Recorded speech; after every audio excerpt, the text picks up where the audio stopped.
So without further ado, let's give a round of applause to our speaker, Samuel, entrepreneur, musician, and maker.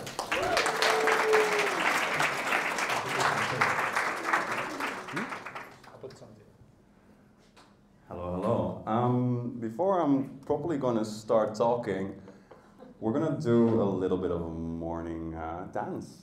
I'm going to make some music. You're very much encouraged to stand up and move your body. It's very much a dancing song. But it is the morning and you're not forced to do anything. So know that. Like,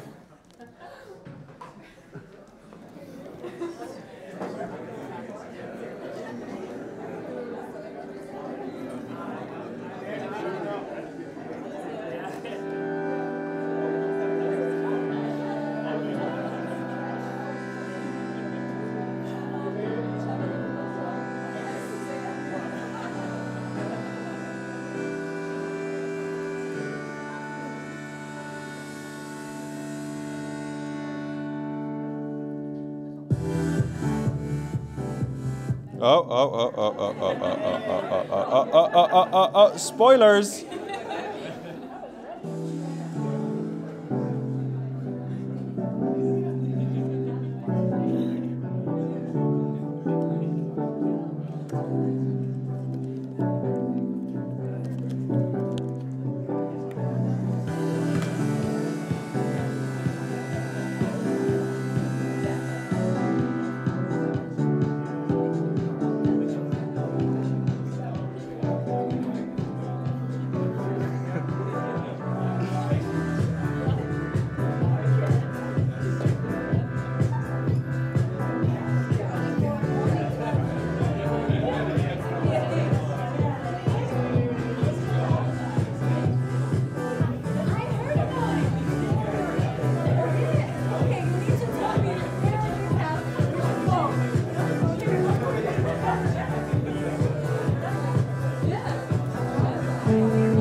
Okay, wow, okay, that's a bit too close. I hope you're all warmed up right now. That was my track called Stars. It's out on Spotify. And it's made with chords from this little brown device here, which I'll talk about in a bit. The fonts came over, that's nice. I named this Crossroads and Crossovers. It's been a very crossroads year for me. And the way that I got through it was by trying to find crossovers between all the different things that I do in my life. What do I do in my life? Right now, I'm starting out as a freelance designer. I'm an engineer and also a creative facilitator. And I also have a background. I've had multiple startups. I've just shown I'm a musician, and I also make a bunch of random stuff. And there's a big fat line in between those, and I've been trying to erase that line.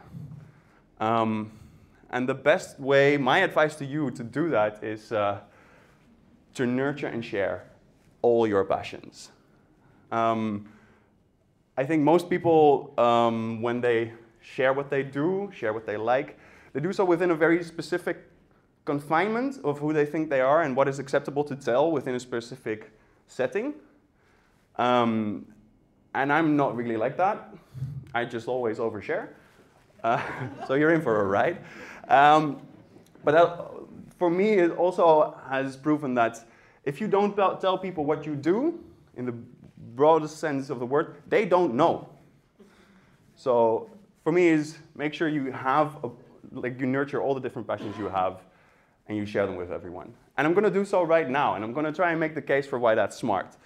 We're going to start at the very, very beginning. This is not usually something you see in like a professional-oriented talk, but I did want to put it in there. In case you're wondering, that's me. I had a very artistic and spiritual upbringing. I don't know whether anyone knows what Siddadorp is. It's a place where everyone meditates. Yeah. Yeah, it's weird. Like this.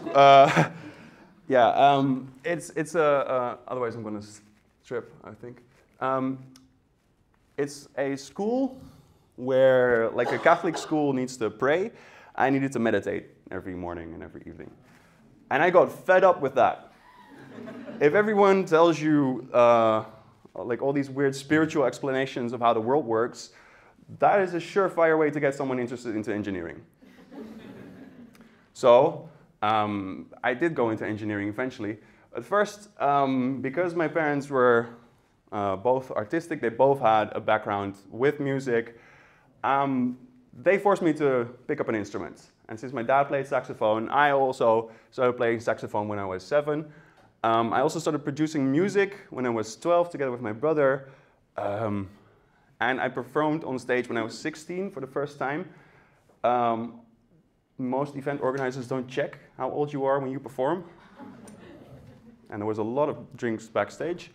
I ended up playing in a Latin band from my hometown, Divertido, for 12 years, like way into my study, at which point I couldn't do this anymore. But we'll get there.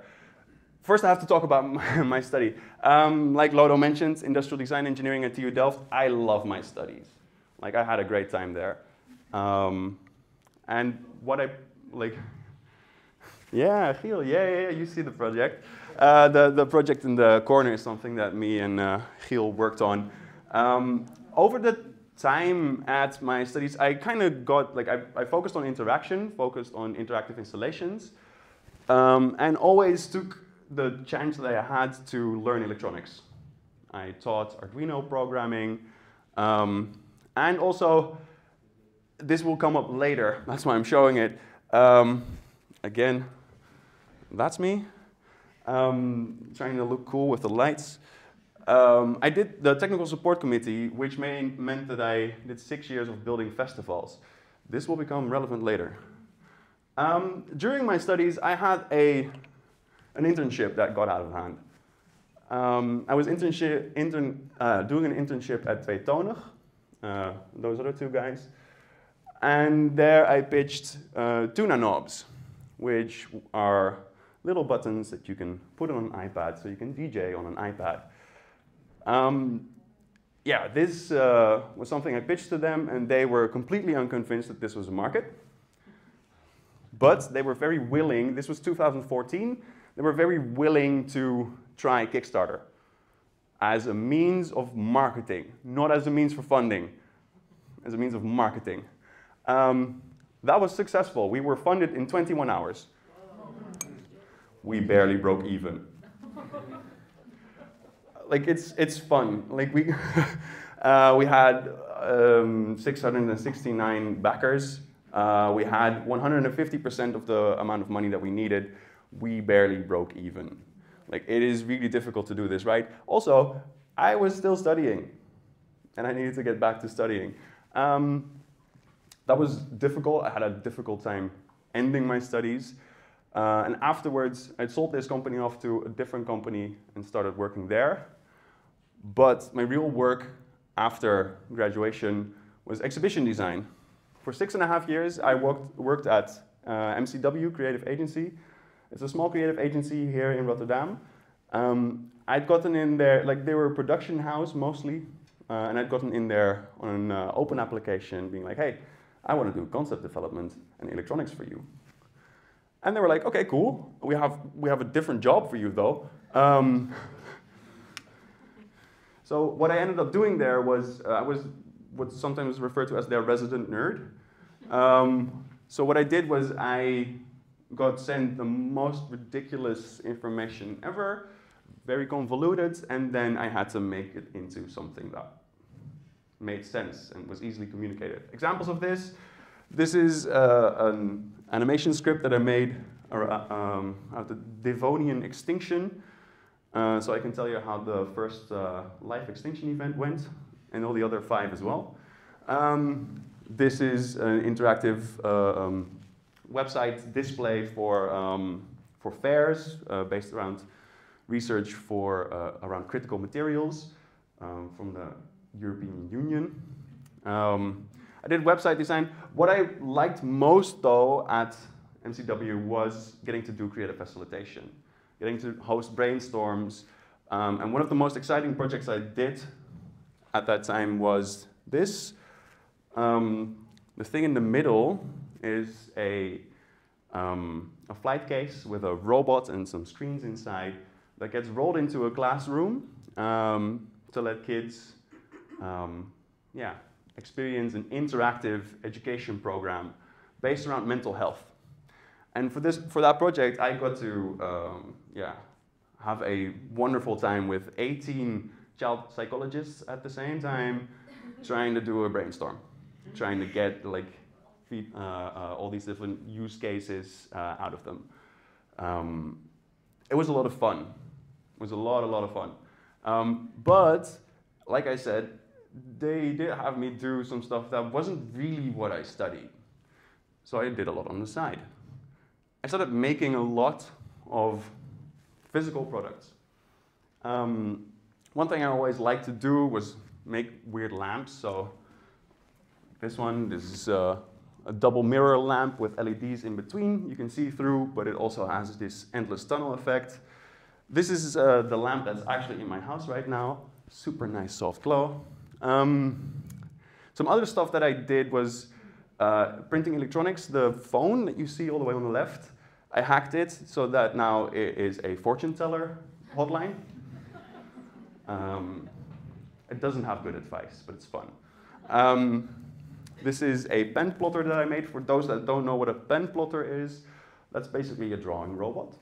And I don't know why I made it, except for the fact that I liked what it did. And I got into 3D printing, and of course, first crossover here. As soon as I had a 3D printer, the first thing I printed was a mouthpiece for my saxophone. It sucked, it didn't work well, but it was a lot of fun to finally find like, hey, music and 3D printing have really good crossovers. Another thing I did on the side, because MCW didn't give me everything I needed, was Stoute Coffee. This was a nitro cold brew coffee startup that I started with Bob Verheij, also a fellow designer. we built our own electric tap bike. I don't know who knows what nitro cold brew coffee is, by the way. Hands? Anyone know? Some people, yeah, Americans, of course. Nitro cold brew coffee means you brew coffee, but cold. So you take 14 hours and then you extract it. And it's a very soft flavor, but a lot of caffeine. And then you pour it into a keg, put it under pressure with nitrogen. That's the same you use for Guinness. So you draft it as if it's a Guinness. And we went around selling this, or at least that was the plan. This was in 2019. We were done building the bike early 2020.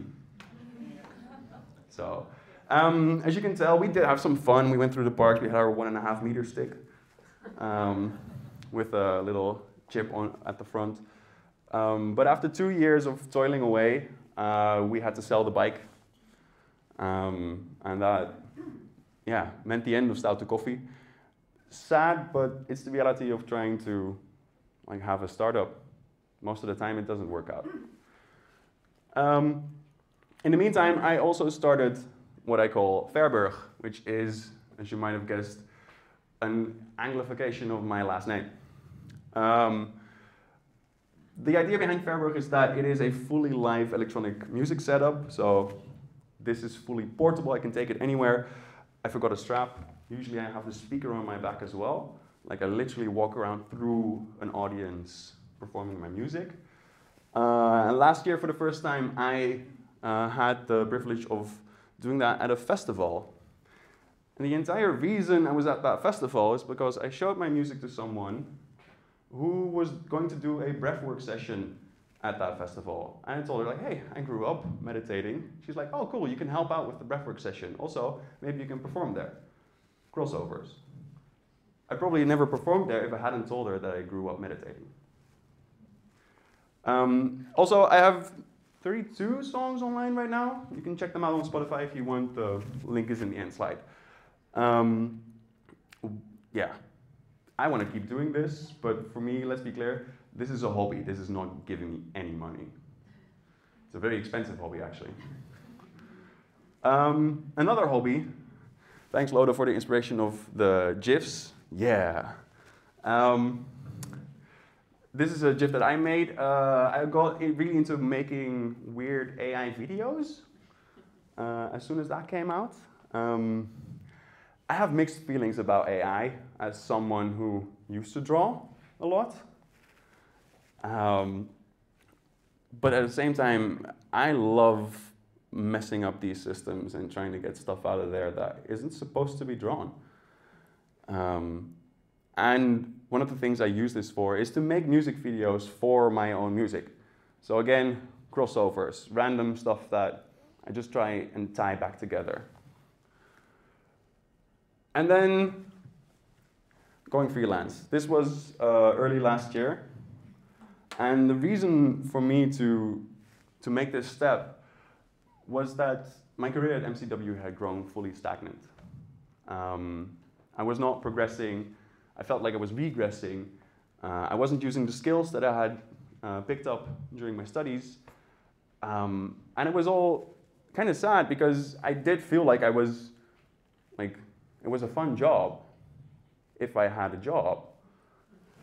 One of the last things I did at MCW was actually to give a lecture on visitor journey design for immersive experiences at Hogeschool Rotterdam. And it was also when I was like, I kind of miss the actual engineering. This is all fun, but I like making more. So for me, it was like the perfect chance to go freelance. And then I did something completely different. So going freelance, I had a ZZP, a freelance thing. And then I got a super last-minute freelance gig to work as a deputy venue technology manager at the Olympic and Paralympic Games in Paris. Yeah, super random, but not as random as you think. This is a crossover again. Who can thinks they know what the reason was I got in here? I bluffed my way in here, I'll be honest about that, but the reason I got in here was because of building festivals during my studies for 6 years. Literally technical support committee, just being like, oh yeah, no, I have experience with that. Confident tone, and you get in. In hindsight, I also found out that having a Dutch passport helped me here. Yeah, 7 Jordanese guys got kicked out of the program, and I was one of the replacements. I had an amazing time. It paid very well.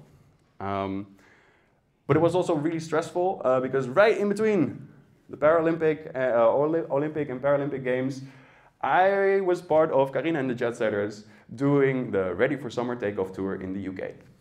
That was 6 performances in the UK for a week. Also got to record a bunch of songs in Dean Street Studios, which is the studio where CeeLo Green and Ed Sheeran record some of their music. So that was really, really cool. Also really, really stressful. So stressful, in fact, I'm no longer in that band.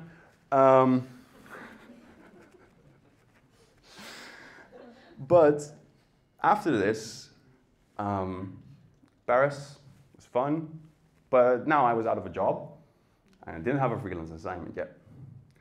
But if you have a fixed contract and a company doesn't have that much work for you, so you want to break that contract, argue for an education budget. Like, I argued they had wasted my time, they had regressed my skills, and I wanted them to compensate me for that. That argument was successful. That was 5,000 euros. So that's, like, literally, if take anything away, like, if you ever have a fixed contract, get an education budget afterwards. What I did was to ask Bas Leeft to teach me the making skills that he knows. Bas is someone I knew from my time at Stoute Coffee. He was also in the same building that Stoute Coffee was housed in. And he is really a multidisciplinary artist and a teacher. He teaches at Willem de Koning.